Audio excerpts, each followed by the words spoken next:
Bristol, Connecticut is home to ESPN, the worldwide leader in sports.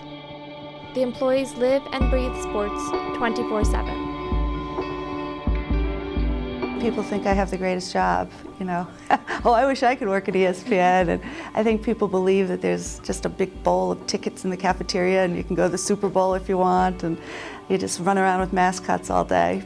The best thing about working at ESPN is the subject matter. I mean, we really do talk sports, think sports, breathe sports all day long. Sports dominates my life. I watch sports 40 to 50 hours a week, programming day in and day out. I'm reading notes, I'm constantly focusing. It's the section of the newspaper I would read first, the sports section. It's what I watch on TV. And it's certainly what I do in my downtime. It's workout, it's go for a run, it's play golf. The people are the best thing about working at ESPN by far. Passionate about what they do, smart. It really is honestly a fun place to work. I'm a part of a group that has a lot of influence and a say in the world today. Media is a very powerful tool, and if you don't use it correctly, it can be used for bad and not good. And here at ESPN, I believe everything that we put on the air, we're making a change, we're making a difference, we're informing, we're also entertaining, and when you can do the two and do them well, that's amazing. Though the sports industry is portrayed as male-centric, there are many important women both in front of the camera and behind it.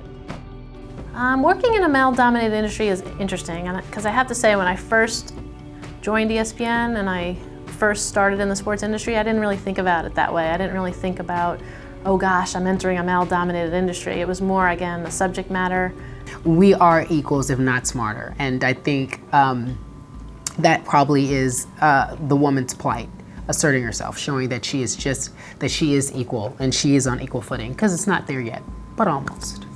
Now that I'm starting a new business called ESPNW that focuses on women, obviously I notice the dynamics a little bit more. I notice the different communication styles more. I understand how to appeal to women as fans. We have to do things a bit differently. My colleagues, for the most part, are male, and they've been great mentors, great friends.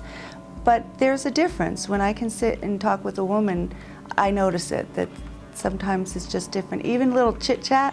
I was just talking to a woman and we started talking about kids. Very rarely do I get into kids when I'm talking with men.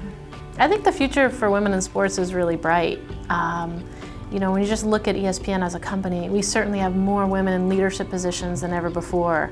We have more women in decision-making roles than ever before, and I think that's, we're leaders in that regard. More and more women and girls are playing sports. More girls grow up loving sports like I did, and it's more a part of who we are. I'm telling you, I'm pioneering for the next young lady who has to sit in the desk behind me. When she sits at that desk, things will be different. They'll know what to expect. I think it's already changed. It's changed since I worked here in the early 80s. Women are so much more involved in sports, interested in sports, given a chance to succeed. I do think Title IX had something to do with that. And I see more and more women coming in who are just every bit as passionate about sports as the men we're hiring. Women just have to keep pushing, want to be in sports, and then really be ambitious to get to the top. I hope that it no longer is a discussion about whether or not we have enough women at ESPN. It just is.